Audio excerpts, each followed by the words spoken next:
pukul 5 lebih kita dapat tahu telefon daripada kakak bagi tahu bukan nephew yang dia sudah meninggal.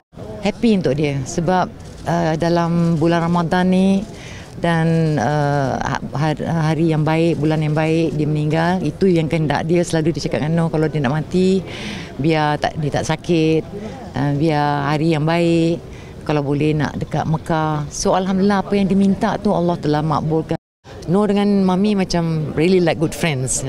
Kak Noh memang suka buat dia lawak. Dia memang suka kalau dia kata dia stres ke, Noh akan break supaya dia tak stres. Mami nak stres apa dah tu, dah tengok TV, cerita lawak-lawak.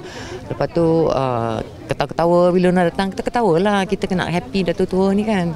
So I don't want her to think apa stres dia ada pun, entah apa stres pun tak tahulah. Tak ada pernah pun dengar dia stres.